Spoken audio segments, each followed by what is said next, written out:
Unlock that gate right now or I'm calling the police. Melody Whitmore is screaming at me through my own fence at 7 a.m., her face red as her Lexus paint job. Behind her, a line of neighbors in expensive cars are honking, late for work because I locked the gate on my property. Go ahead and call them, I say, sipping my coffee. Ask them about trespassing laws. 3 years of this woman's harassment. 3 years of her treating my inherited land like her personal highway. Well, guess what, Melody? While you were busy filing fake complaints and vandalizing my equipment, I bought something that's about to make your life very, very complicated. The metallic clang of the gate staying locked. The satisfying crunch of gravel as cars reverse in defeat. The distant hum of traffic on the highway. The long way around. See, they wanted me to unlock my gate, so I bought the road they all drive on and closed it forever. What would you do if your HOA tried to steal your property? Where are you watching from? Drop your location below. My name's Ezra Blackwood, and 6 months ago I thought inheriting my grandmother's 2-acre property would be my salvation. 47, recently divorced diesel mechanic who was tired of fixing everyone else's problems while my own life fell apart. Grandma Rose's 1960s ranch house sits like a fortress among towering pines, surrounded by the kind of peace that makes you forget the world exists. Morning air thick with the scent of her lavender and the diesel fume from my work trucks.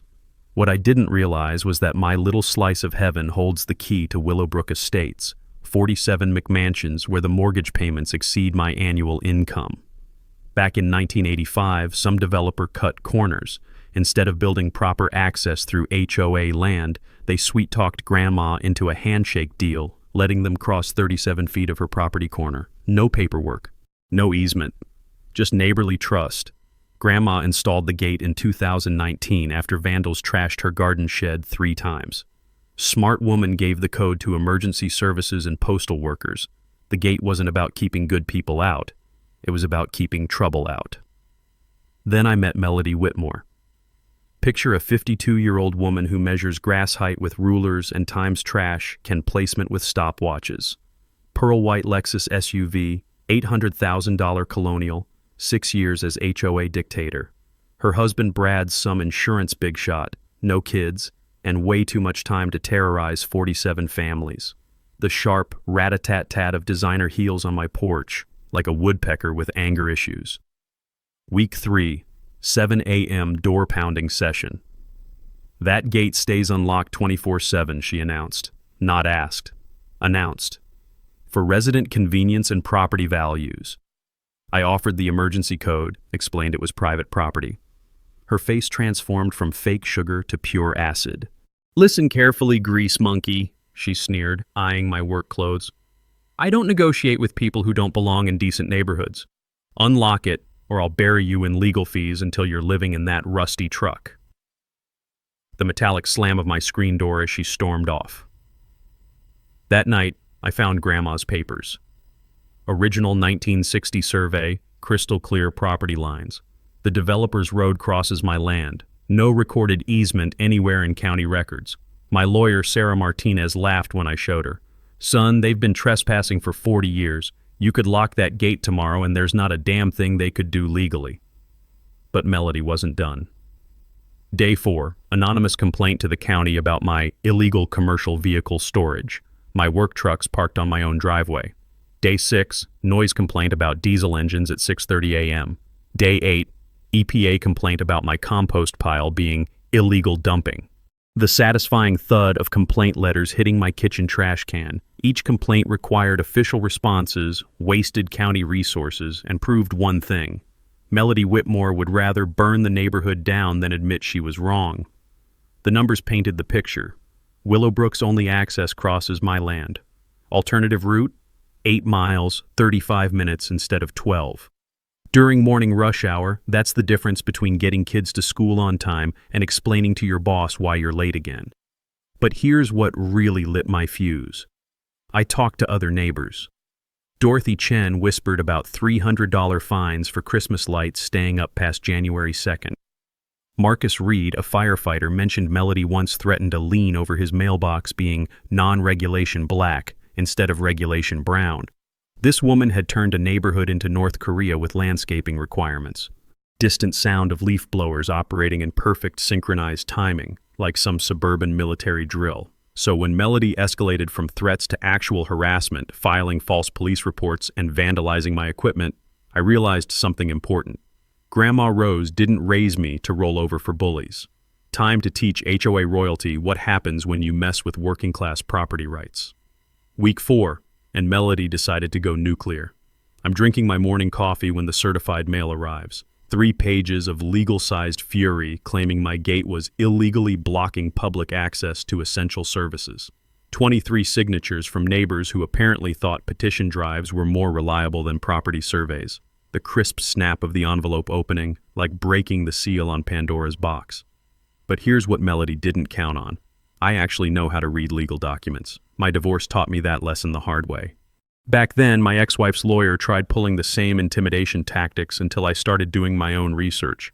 Turns out, when someone threatens legal action over property you actually own, the best response is to make them prove their case. County Surveyor's Office? I'd like to request a formal boundary survey, I said into the phone that afternoon. At county expense, since there's apparently some confusion about where public roads end and private property begins. 3 days later, surveyor trucks rolled up like a small army. Steve Martinez spent 6 hours with GPS equipment and metal detectors, mapping every disputed inch. I sat on my porch, watching Melody pace her driveway like a caged animal, probably calculating how much this official survey was about to cost her credibility. Electronic beeping of survey equipment cutting through morning silence. Each beep another nail in Melody's legal coffin. The results were beautiful. 37 feet and 8 inches of road crossing my property. 0 recorded easements in county records dating back to 1960. The developer's 1985 permits clearly showed they were supposed to build access entirely within HOA boundaries, but took the cheaper shortcut through Grandma's land. I posted the official survey on the neighborhood Facebook page. Facts matter. No easement equals private property. Melody's response came in 30 minutes. Survey is fake news. Ezra Blackwood is mentally unstable veteran who threatens neighbors. For the record, I've never served in the military, never threatened anyone, and my sanity's holding up just fine. But watching her public meltdown was better entertainment than cable TV, the satisfying click of screenshots being saved for my evidence file. Then came noise complaint number 2, my diesel trucks violating quiet enjoyment ordinances at 6:30 a.m. Apparently, working people starting their day before Her Royal Highness finished beauty sleep was grounds for legal action. That's when I remembered something my lawyer Sarah had mentioned during my divorce proceedings. She'd explained how HOA rules work. They're like private club bylaws. You can't enforce club rules on people who aren't members, especially when they're on their own property. I spent that evening digging through municipal codes, and sure enough, county noise ordinances allow commercial vehicles starting at 6 a.m. Better yet, Melody's own husband leaves every morning at 6:15, warming up his Mercedes for 5 minutes in their driveway. Perfectly legal, perfectly hypocritical. The distant rumble of Brad's luxury engine, like irony with a German accent.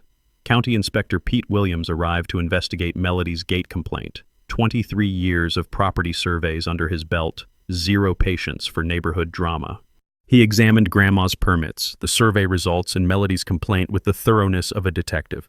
"Ma'am, this gate is completely legal," he told her while she hovered like a helicopter parent.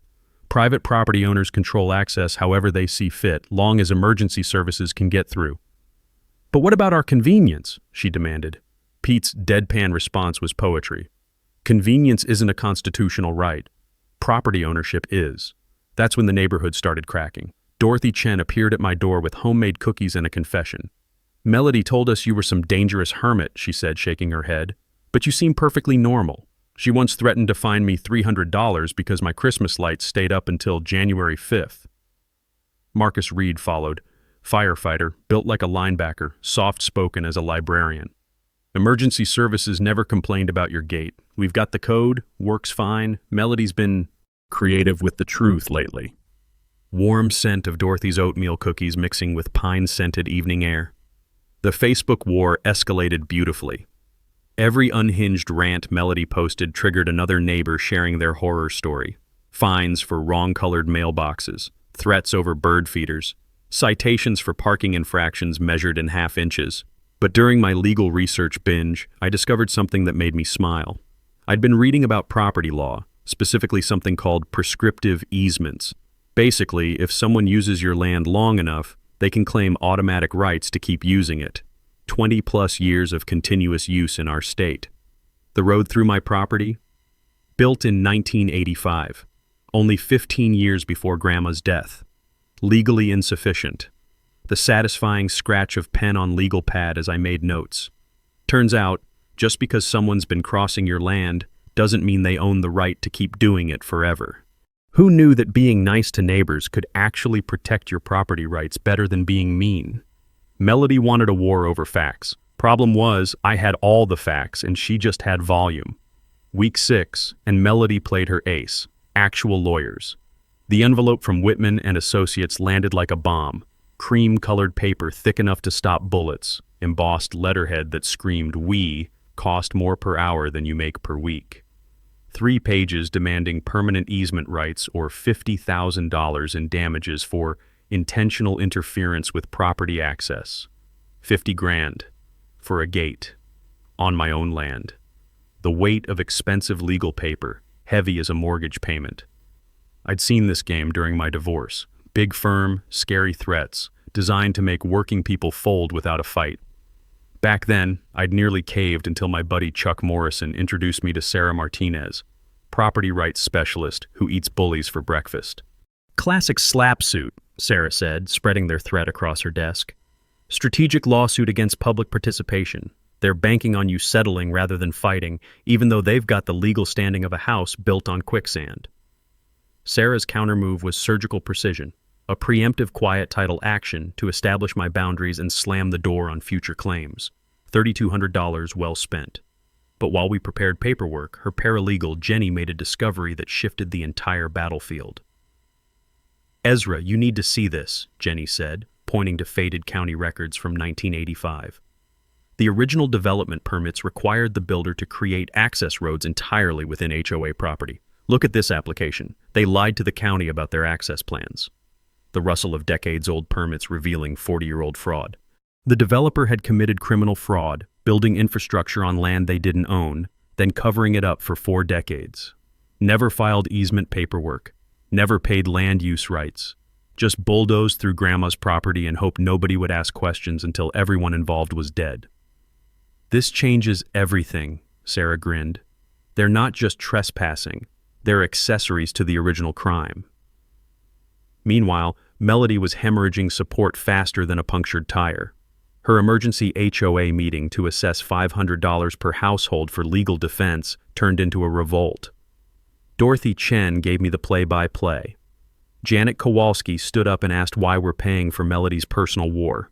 Marcus Reed pointed out that emergency services never complained. Half the room walked out when she started screaming about traitors and terrorists.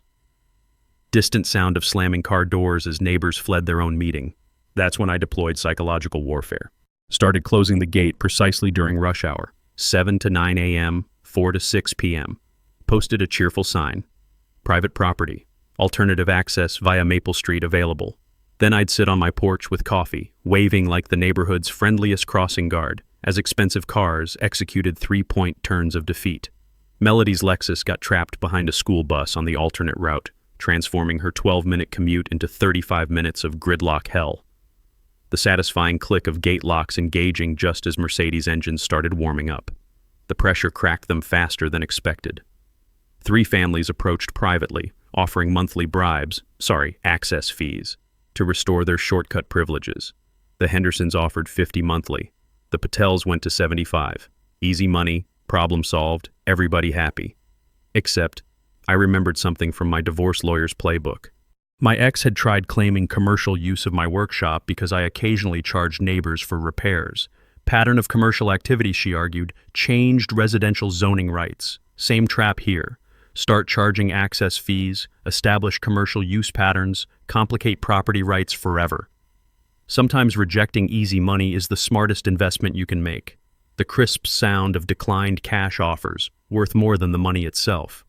Word spread that I'd turned down guaranteed income to maintain principal. Suddenly, neighbors understood this wasn't about extortion. This was about finally standing up to 6 years of HOA tyranny. Janet Kowalski appeared at my door that weekend, nervous as a teenager confessing to parents. "We owe you an apology," she said. "Melody told us you were trying to extort everyone, but Dorothy explained the truth. We've been terrorized by her power trips for years. Maybe it's time someone with actual backbone stood up to her." But the real bombshell came Tuesday morning. Jenny called with news that made my coffee taste like Victory champagne. "Remember that original fraud we discovered?" I kept digging. Turns out Willowbrook Estates has been in violation of county development codes for 40 years. The county could theoretically condemn the entire access road system and force them to rebuild proper infrastructure entirely on HOA land. The electronic beep of my phone recording this conversation for posterity. 40 years of illegal infrastructure, tens of millions in potential reconstruction costs, and Melody thought she could intimidate me with lawyers? I looked out at the gate, watching another frustrated commuter execute a U-turn, and smiled. Melody had no idea she'd just declared war on someone holding nuclear weapons. Time to show her what mutually assured destruction really meant. Week 8, and Melody completely lost her mind. I'm fixing a transmission in my garage when Officer Pete Williams pulls into my driveway, looking like he'd rather be anywhere else on earth. Turns out, Melody had filed a police report claiming I threatened violence with deadly weapons during our gate discussion. The metallic clang of wrenches hitting concrete as I wiped grease off my hands. "Ezra, I've known your family for 20 years, Pete said, adjusting his belt with the weariness of a man who'd seen too much neighborhood drama. "But I gotta ask, did you threaten Mrs. Whitmore with any kind of weapon?" I pulled out my phone, scrolled to the security footage from that morning's encounter. There's Melody screaming at my gate. There's me drinking coffee on my porch 30 feet away, and there's absolutely zero threatening behavior unless you count excessive politeness as assault. "She's filing false police reports now," I told Pete, handing him copies of the footage. "That's a felony, isn't it?" Pete's expression shifted from duty to disgust. "Yeah, it is. And between you and me, this is the third bogus complaint she's filed this month. We're starting to notice a pattern. But Melody wasn't done destroying her own credibility. That same week, my gate lock got mangled with bolt cutters at 3 a.m. Security cameras caught everything. Unknown male in dark clothing, face covered but walking with a distinctive limp that looked suspiciously familiar. The sharp crack of damaged metal breaking under my work boots. I upgraded to a heavy-duty electronic lock with phone alerts. Cost me $400, but now I get real-time notifications every time someone breathes near that gate. Technology is beautiful when it's protecting your property rights. The HOA meeting that Thursday night descended into civil war. Dorothy Chen live-streamed the whole thing on Facebook. Apparently Melody had banned recordings, but Dorothy's grandson taught her how to use her phone's stealth mode. Marcus Reed stood up first. "We're paying assessments to fund Melody's personal vendetta against a neighbor who's done nothing wrong. This stops now." Melody's response was pure theater. "Anyone questioning my leadership is obviously being bribed by that psychopath. He's probably paying you all to turn against me." Distant sound of 47 neighbors collectively realizing their HOA president had gone completely insane. 7 households formally refused the legal fund assessment, creating a budget crisis that threatened the HOA's basic operations. Janet Kowalski presented an alternative motion: suspend all legal action and negotiate reasonable access terms with me directly. The vote was 28 in favor, 12 against, 7 abstaining. Democracy in action, and Melody lost. Meanwhile, I'd been doing my own detective work. Called my cousin Tony, who works in municipal records downtown, asked him to dig deeper into Willowbrook's development history. What he found made the original fraud look like jaywalking. "Ezra, this is bigger than we thought," Tony said over beers at Chuck's garage. "The County Planning Commission has a file 3 inches thick on Willowbrook violations. Septic systems built without permits, wetland encroachment, stormwater management that doesn't exist. They've been flying under the radar for decades. The satisfying thud of a thick manila folder hitting the workbench. Turns out, when developers cut corners on access roads, they usually cut corners on everything else too. The entire development was a house of cards built on regulatory violations, and one phone call to the Wright County inspector could bring it all tumbling down." But here's where it gets interesting. While researching municipal codes during my divorce, I'd learned about something called grandfathering clauses. Basically, if violations existed before certain cutoff dates, they might be legally protected. But these violations were ongoing, active, and getting worse every year. The septic systems were overloaded, the storm drains dumped runoff directly into protected wetlands, and the electrical infrastructure hadn't been updated since Reagan was president. Every heavy rain turned the development's streets into rivers, and every summer brought power outages that lasted for days. The electronic hum of my phone camera documenting everything for future reference. That weekend, Melody played her final desperate card. She organized a protest at my gate during Saturday morning commute time. About 15 people with signs reading, "Unlock our neighborhood," and "Stop the land grab." Problem was, most of her protesters were from outside the development.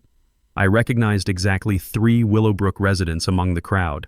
The rest looked like they'd been recruited from her church or bridge club, people who probably couldn't find my property on a map without GPS guidance. The counter-protesters showed up an hour later, actual neighbors carrying signs like "Property rights matter" and "Melody doesn't speak for us." Marcus Reed brought his entire firehouse shift, still in uniform, supporting my right to control access to my own land. The rhythmic chanting of opposing crowds like democracy having an argument with itself. Local newspaper reporter Amanda Rodriguez showed up with cameras, interviewing both sides for what would become front-page news. Melody gave quotes that made her sound like she was running for dictator of a small island nation. I stuck to facts, documentation, and basic constitutional principles. By Sunday evening, the protest had collapsed, half of Melody's supporters had switched sides, and the Willowbrook Estates Facebook page looked like a support group for political refugees.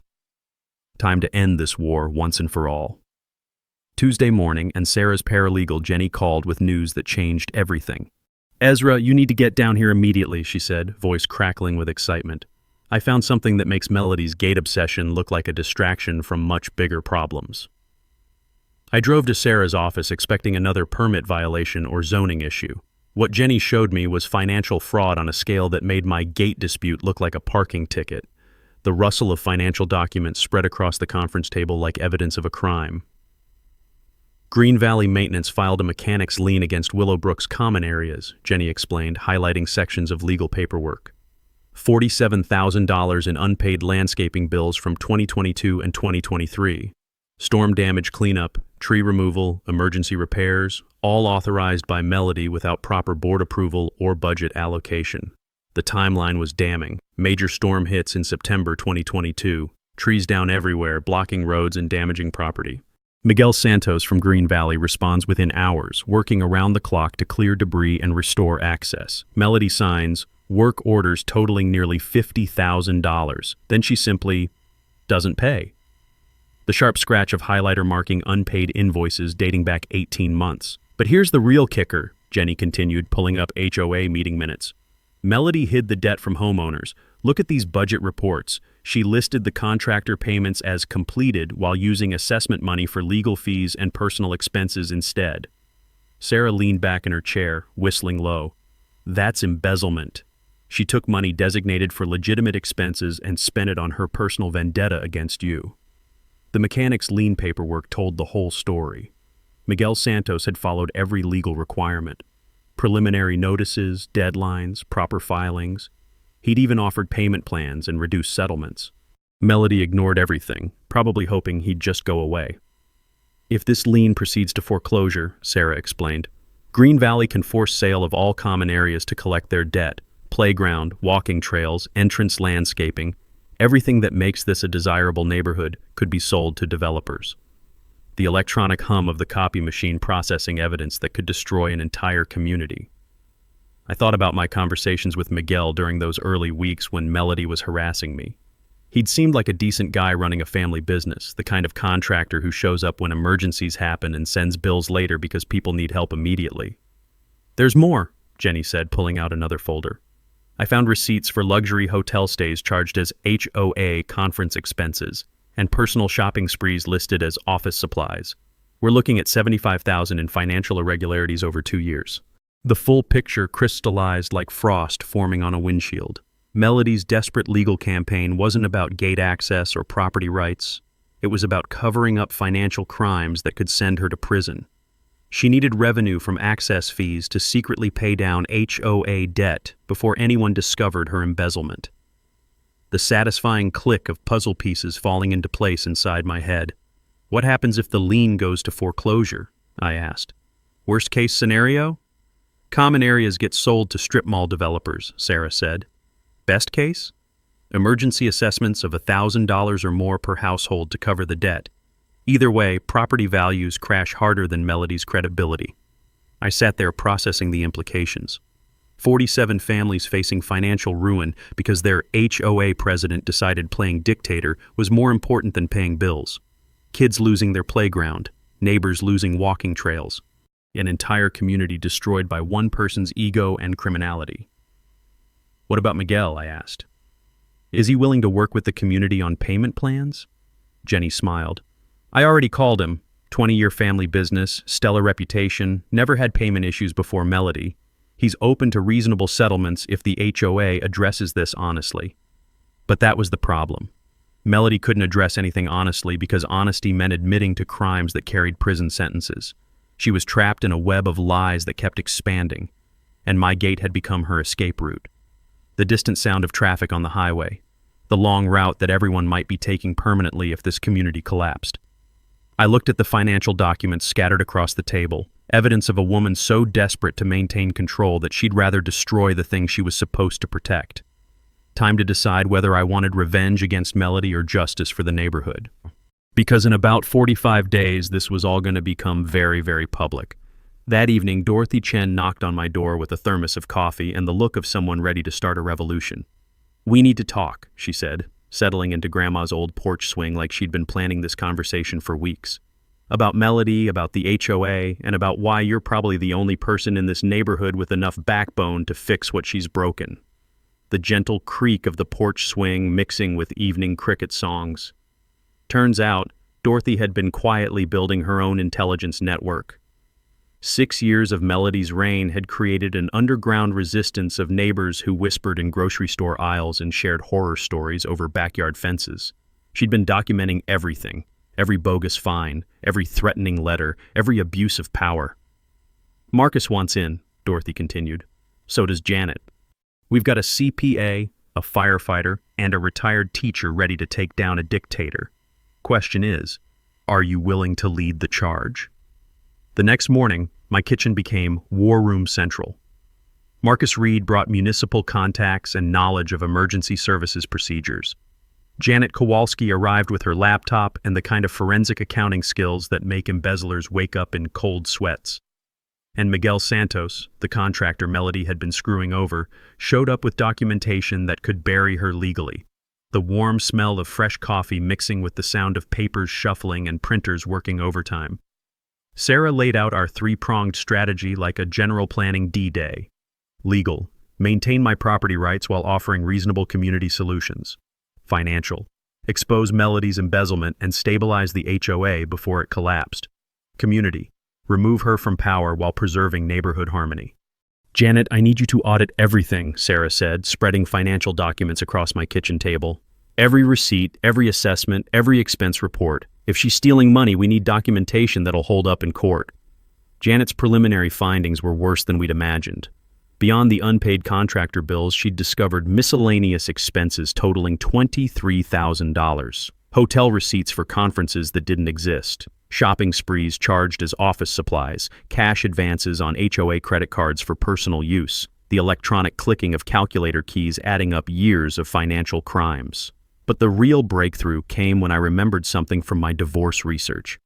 During those dark months, I'd learned about tax lien sales, how counties sell property for unpaid taxes after following strict legal procedures, usually boring stuff that only affects abandoned lots and foreclosed houses. Except I'd been tracking county auction notices out of habit, and there it was, Lot 47A, a 1.2-acre strip containing the main road section through Willowbrook. Previous owner died intestate, estate couldn't pay back taxes, county scheduled for public auction in 45 days. Holy shit, Marcus said, studying the tax maps. If you bought that parcel, you'd control the entire neighborhood's access. Sarah's eyes lit up like Christmas morning. That's not just leverage, that's checkmate. You could negotiate from a position of absolute strength. the satisfying rustle of county tax maps revealing the ultimate trump card. The financial calculation was beautiful in its simplicity. Tax debt totaled $12,400 including penalties. Estimated auction price, $15,000 to $20,000 maximum.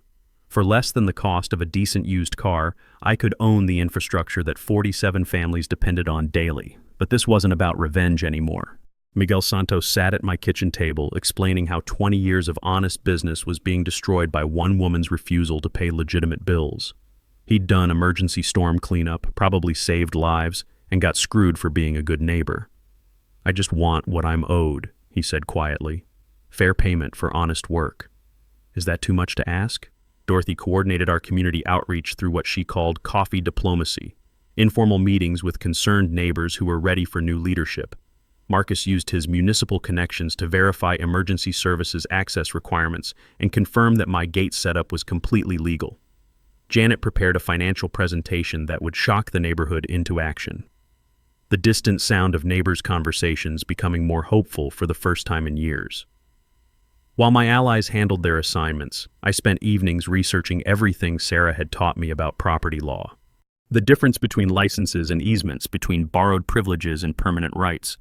How generosity doesn't create legal obligations, and why being nice to neighbors actually protects ownership better than being mean. My grandmother had granted revocable permission for road access, not permanent easement rights. Courts recognized the distinction between favors and legal obligations. 40 years of neighborly cooperation didn't transfer property ownership. It just proved that some people knew how to be decent human beings. The gentle scratch of pen on legal pad as I documented every lesson learned.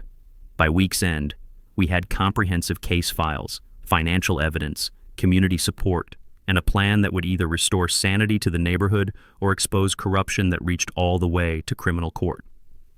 Time to teach Melody Whitmore that declaring war on working-class property rights was the biggest mistake of her privileged life. 2 weeks before the tax auction, Melody discovered what we were planning. I'm replacing spark plugs in my garage when Brad Whitmore appears in my driveway, looking like a man who'd rather be anywhere else. Behind him sits a briefcase that probably costs more than my monthly mortgage, and the kind of nervous energy that screams, "Desperate times call for desperate measures." The metallic ping of tools hitting concrete as I wiped grease off my hands. "Ezra, we need to talk," he said, opening that briefcase to reveal stacks of cash arranged like a drug dealer's retirement fund. $30,000, cash, today. All you have to do is sign a permanent access easement and this whole mess goes away. 30 grand would solve a lot of problems. Truck repairs, house maintenance, maybe even a vacation I hadn't taken since the divorce. But I'd learned something important during those dark months when my ex-wife's lawyer tried buying me off with settlement offers. Easy money usually comes with expensive strings attached. "Brad, that easement would legally devalue my property by more than $30,000, I explained, closing his briefcase gently. "Thanks for the offer, but I'll pass." His face shifted from hopeful to threatening faster than his wife's mood swings. "Things could get much worse for you if you don't cooperate. Melody has connections at City Hall, county planning, even the state level. She can make your life very difficult." The distant sound of empty threats echoing off garage walls. That same week, the smear campaign escalated to federal levels. Anonymous letters arrived at Chuck Morrison's diesel shop, claiming I was mentally unstable and threatening neighborhood safety. Similar letters went to county commissioners, the newspaper editor, even my insurance company. Chuck showed me the letter during my Friday shift, shaking his head in disgust. 20 years I've known your family. Your grandmother was a saint, your daddy was solid as concrete, and you're cut from the same cloth. Whoever's writing these lies doesn't know the Blackwood name means integrity in this county." The crisp snap of anonymous letters being fed into Chuck's industrial shredder. But Melody's desperation was creating more problems than solutions. She filed complaints with every government agency that had letterhead, EPA about my illegal dumping, compost pile, OSHA about unsafe work conditions, home workshop, even the Postal Service about mail theft. Absolutely nothing. Each complaint required official responses, wasted taxpayer resources, and documented her pattern of harassment for my growing legal file. Captain Rodriguez called personally to warn about criminal charges for filing knowingly false reports. "Ezra, this woman's digging her own grave," he said. "Keep documenting everything, stay clean, and let her hang herself with her own rope." Meanwhile, Janet's complete financial audit revealed the full scope of Melody's crimes: $87,000 in total irregularities over 2 years. Forged board signatures on unauthorized expenditures. Cash advances on HOA credit cards for personal expenses. Even fake invoices for services never rendered. The electronic weir of printers working overtime to document years of financial fraud. But the real bombshell came when Elena Santos, Miguel's daughter, law student at the State University, volunteered to research Melody's background. What she found explained everything about our neighborhood nightmare. "Mr. Blackwood, this isn't Melody's first HOA war," Elena said, spreading newspaper clippings across my kitchen table. "Maplewood Estates, 2015 to 2018. Same pattern: power struggles, financial irregularities, harassment of neighbors who questioned her authority. That HOA actually filed a restraining order against her. Previous neighborhoods, same tactics. Pool maintenance contractor disputes, landscaping assessment battles, threats against anyone who challenged her leadership. The woman was a serial HOA terrorist, moving from community to community like a virus spreading neighborhood dysfunction, the satisfying thud of evidence files growing thicker by the day. Thursday's HOA meeting became Melody's public meltdown. Dorothy live-streamed everything as 31 of 47 households signed a petition supporting my property rights and questioning HOA financial management. When Janet tried presenting preliminary audit findings, Melody grabbed the microphone and started screaming about traitors and communist property theft. Marcus Reed stood up, all 6'4" of firefighter authority, and simply said, "Ma'am, you need to calm down or leave the meeting." Melody's response was pure theater. "You're all being manipulated by that psychopath. He's probably bribing every one of you to destroy our community." The electric tension of 47 neighbors watching their leader completely lose her mind. But while Melody was busy destroying her credibility in public, I was maintaining detailed surveillance documentation. Security cameras caught her photographing my property from multiple angles, apparently building some kind of insurance fraud case. Additional footage showed her attempting to access my mailbox, federal mail tampering charges if we could prove intent. The psychological profile was clear: cornered narcissist facing financial ruin and criminal prosecution, lashing out at anyone who threatened her manufactured reality. Sarah's forensic psychologist contact warned that desperate people sometimes resort to extreme measures when their world collapses. The quiet hum of security systems protecting against escalating desperation. Monday morning, auction day -7, I received my voter registration confirmation for the tax sale. Cash pre-approval secured, surveyor scheduled, legal team prepared for immediate post-purchase documentation. Time to show Melody what mutually assured destruction really looked like. Friday before the auction, and Melody's final week of freedom turned into a masterclass in self-destruction. I'm replacing brake pads when my phone explodes with notifications. The Willowbrook Facebook page had become ground zero for Melody's complete psychological breakdown. 17 posts in 2 hours, each more unhinged than the last. Screenshots of my property surveys labeled fake documents. Accusations that I was a dangerous extremist funded by anti-government militias. Claims that Dorothy, Marcus, and Janet were paid terrorists working to destroy American neighborhoods. The electronic buzz of notifications like machine gun fire against my concentration. But the crown jewel was her threat to expose the communist conspiracy at Sunday's emergency HOA meeting, complete with evidence that I was secretly working for foreign governments to undermine suburban property values. Apparently, a diesel mechanic who reads legal documents was clearly a sleeper agent for unnamed hostile nations. Dorothy called within minutes, voice shaking with laughter and horror. "Ezra, she's completely lost it. Half the neighborhood thinks she needs professional help, the other half is placing bets on when the police arrest her for harassment." The distant sound of sanity leaving the building at highway speeds. That weekend brought the culmination of Melody's legal harassment campaign. Saturday morning, building inspector arrives to investigate unpermitted construction modifications. My tool shed that's been standing since 1987. Sunday afternoon, County Health Department shows up about illegal waste disposal, my vegetable garden compost that Grandma started in 1995. Each inspector took one look at the complaints, compared them to actual violations. and left shaking their heads about frivolous reports filed by concerned citizens with obvious personal vendettas. "Ma'am, composting vegetables isn't illegal," the health inspector told Melody while she hovered over his shoulder like a litigation helicopter. "Growing your own food is actually encouraged by county environmental programs." But Monday brought the nuclear option: attempted bribery of public officials. County Commissioner Torres called personally to warn me. "Ezra, Mrs. Whitmore contacted my office offering a substantial donation to my re-election campaign in exchange for blocking your tax auction participation. I told her that's called bribery and it's a felony." The sharp crack of another nail being hammered into Melody's legal coffin. Meanwhile, Janet's forensic accounting had uncovered the full extent of financial crimes. Beyond embezzlement and fraud, she'd discovered unauthorized loans using HOA assets as collateral. The woman had mortgaged community property to fund personal expenses, creating debt obligations that could bankrupt the entire development. She owes money to banks, contractors, credit card companies, and probably loan sharks, Janet explained during our final strategy meeting. The only way she avoids prison is if she can generate enough revenue to pay everyone back before they figure out what she's done. The electronic clicking of calculators adding up enough financial crimes to warrant federal investigation.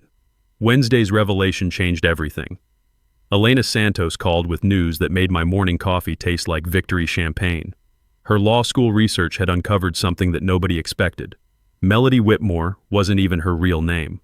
Margaret Whitfield, Elena read from court documents, convicted of embezzlement in Ohio 2008, served 18 months, changed her name legally in 2010, moved to our state to start fresh. She's a repeat offender with a pattern of financial crimes spanning multiple decades. The satisfying rustle of criminal background checks revealing a lifetime of fraud. But Thursday brought the event that would define everything. Melody's attempted break-in at my property. Security cameras caught everything in crystal clear detail. 2:47 a.m., dark clothing, wire cutters, attempting to disable my gate electronics. But this time, she'd brought Brad as backup, and their bumbling amateur hour burglary attempt looked like something from a bad comedy movie. Motion sensors triggered floodlights, phone alerts woke me instantly, and within minutes I was watching them scramble back to their Lexus like teenagers caught toilet papering houses. The footage showed clear faces, license plates, and enough evidence to prosecute for criminal trespassing, attempted burglary, and conspiracy. The electronic whir of security systems capturing felony crimes in real time. I called Captain Rodriguez, who arrived within 10 minutes looking like Christmas morning and dental surgery had arrived simultaneously. "Ezra, this footage is courtroom gold," he said, reviewing the evidence on my phone. "Breaking and entering, criminal conspiracy, attempted destruction of property. We can arrest them both tonight." But I had a better idea. "Captain, what if we wait until after the auction? Let them think they got away with it, then drop the hammer when they're already facing financial ruin?" His grin could have powered the neighborhood. "Son, I like the way you think." Friday morning, auction day -3, I received confirmation that nobody else had pre-registered for the tax sale. Melody and Brad were apparently too busy planning crimes to handle basic legal procedures. The crisp snap of certified mail confirming my strategic advantage. By week's end, Melody had transformed from neighborhood dictator to criminal defendant facing multiple felony charges. Her desperate attempts to maintain control had created enough evidence to justify federal prosecution for fraud, embezzlement, and conspiracy.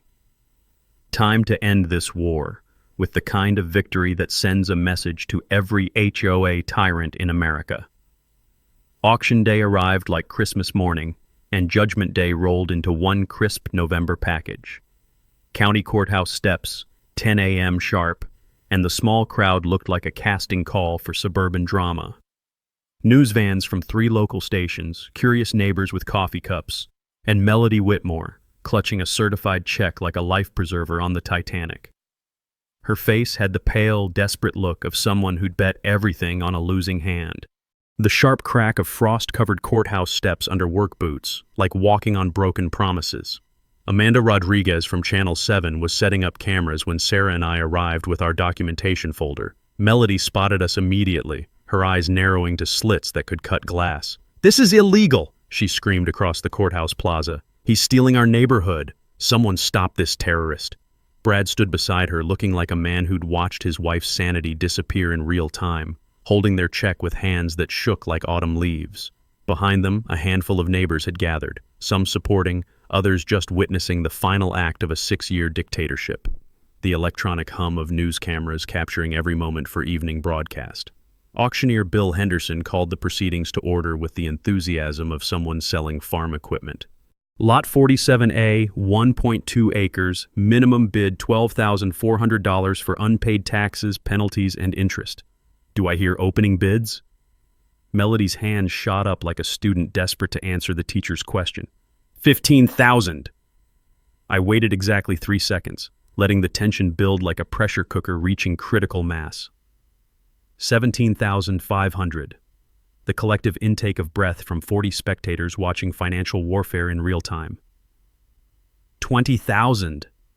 Melody's voice cracked like a teenager asking for prom dates. 22,500. I replied calmly, sipping coffee from my thermos like we were discussing the weather. Brad grabbed Melody's arm, whispering frantically in her ear. Their life savings versus my strategic patience. Emergency assessments versus mortgage payments. Community survival versus personal bankruptcy. 25,000! Melody's final desperate bid, every syllable dripping with the knowledge that she was throwing good money after bad. The satisfying pause of absolute victory hanging in crisp morning air. $30,000, I said quietly, watching their faces transform from hope to horror to complete defeat. Bill Henderson's gavel came down like thunder. Sold to Ezra Blackwood for $30,000 cash. Melody collapsed against Brad like a marionette with cut strings, the weight of 6 years of criminality finally crushing her manufactured reality. Amanda Rodriguez captured every moment on camera while neighbors whispered among themselves about justice finally arriving. The metallic clang of courthouse doors closing on one chapter and opening another. But the real show started that evening at the emergency HOA meeting. Willowbrook's community center hadn't seen crowds like this since the development opened. 45 of 47 households attended, plus news crews, county officials, and Captain Rodriguez with handcuffs that gleamed like promised jewelry. Janet Kowalski took the podium first, her CPA credentials transforming her from quiet neighbor into financial prosecutor. Ladies and gentlemen, I present evidence of embezzlement totaling $87,000 over 2 years, she announced, displaying bank statements on the projector screen. Forged signatures, unauthorized credit card advances, fake invoices for services never rendered. The electric tension of truth finally being exposed under fluorescent lighting. Marcus Reed followed with documentation of harassment patterns, false police reports, frivolous complaints, threats against neighbors who questioned authority. Captain Rodriguez confirmed criminal investigations into multiple felony charges. Then, Dorothy Chen delivered the knockout punch. I move for immediate removal of Melody Whitmore from all HOA positions and authorization for new board members to negotiate reasonable access agreements with Ezra Blackwood. The vote was unanimous except for Melody and Brad, who sat in the back row like defendants awaiting sentencing, the satisfying scratch of ballots being marked for democracy and sanity. Melody tried grabbing the microphone for final dramatic statements, but Marcus Reed's firefighter training made him surprisingly effective at security work. Ma'am, you've lost the vote. Time to accept reality. That's when I stood up for my mic drop moment. Folks, I never wanted to be your enemy, I said, looking directly at families who'd been terrorized for years. I just wanted to control access to my own property. Now I own the road you all drive on, and here's what happens next. The dead silence of an entire community holding its breath. $50 per household per month for road maintenance and legal compliance. Emergency services guaranteed access at all times. Professional property management handles collections. Alternative option, build your own access road entirely on HOA property. The standing ovation lasted 3 minutes. 43 households supporting reasonable compromise over 6 years of dictatorship. Neighbors apologizing for believing lies about dangerous hermits and property extremists. Amanda Rodriguez interviewed both sides for evening news, but only one side made sense anymore. Property rights defended, community cooperation restored, criminal behavior exposed and prosecuted. The warm sound of neighbors talking like human beings instead of walking on eggshells. By 9 p.m., interim board members had been elected, access agreements authorized, and Melody's reign of terror officially ended. Justice served, community saved, democracy restored. 6 months later, and Willowbrook Estates looks like a completely different place. The access easement got negotiated and signed within 2 weeks of Melody's removal. $35 per household per month, less than most people spend on coffee, creates a road maintenance fund managed by a professional property management company. I retained ownership but granted permanent access rights with proper legal protections for everyone involved. The satisfying crunch of freshly paved asphalt under morning commuter tires. Melody and Brad pled guilty to embezzlement, filing false police reports, and attempted burglary. She got 18 months in minimum security, he got probation and community service. Restitution payments will stretch for years, but HOA insurance covered most of the financial damage from her mismanagement. The real victory was watching our neighborhood heal from 6 years of fear-based leadership. Dorothy Chen became HOA president in a landslide election, running on a platform of financial transparency and treating neighbors like human beings instead of subjects. New bylaws require monthly financial reports, board meeting recordings, and member approval for any expenditure over $500.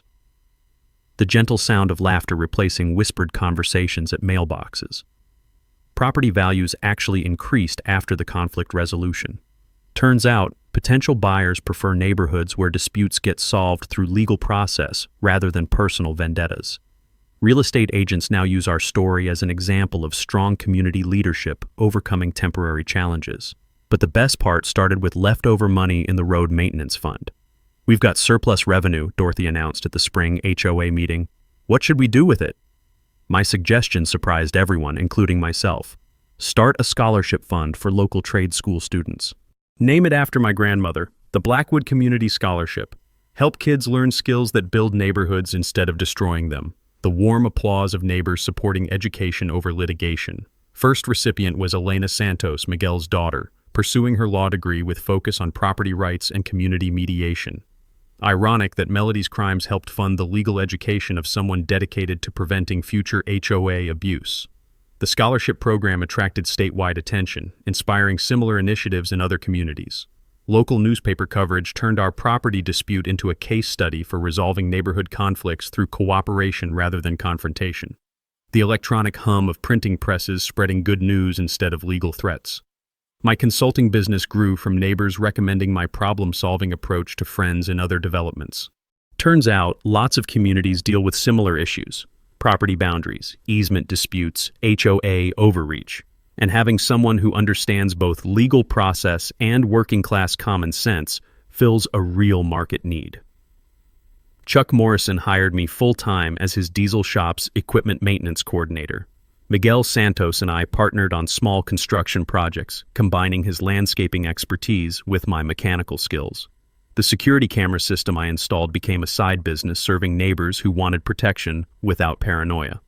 The satisfying rhythm of honest work building community relationships. Last month, the county appointed me to the Planning Commission based on my experience with property rights education and community mediation. First item on my agenda, requiring all new developments to build access roads entirely on their own property, preventing future shortcut temptations that create 40-year legal problems. But the sweetest victory happens every morning when I sit on Grandma's porch with coffee, watching neighbors wave as they drive through the gate that caused so much trouble.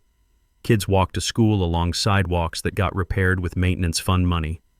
Families use the playground that almost got sold to pay Melody's debts. The peaceful sound of a community that learned democracy works better than dictatorship. The annual community festival gets held on my property now, celebrating cooperation over conflict. Last year's theme was property rights and community cooperation, boring title, amazing barbecue, and the kind of neighbor relationships that make small-town America work when people choose principles over personalities. Ezra Blackwood, diesel mechanic turned property rights educator, living proof that ordinary people can defeat extraordinary bullies when they know their rights and refuse to be intimidated. The gentle evening breeze carrying the scent of Grandma's lavender and the sound of children playing. Your turn, folks. Drop your own HOA nightmare stories in the comments below. Let's see who's dealing with the next Melody Whitmore and needs some encouragement to stand up for their rights. What would you have done in my situation? Let me know in the comments, and don't forget to subscribe for more stories about ordinary people fighting back against petty tyrants. Ring that notification bell. Next week's story involves a parking dispute that went all the way to the Supreme Court and changed municipal ticketing forever. Sometimes the best revenge is building something better than what the bullies tried to destroy.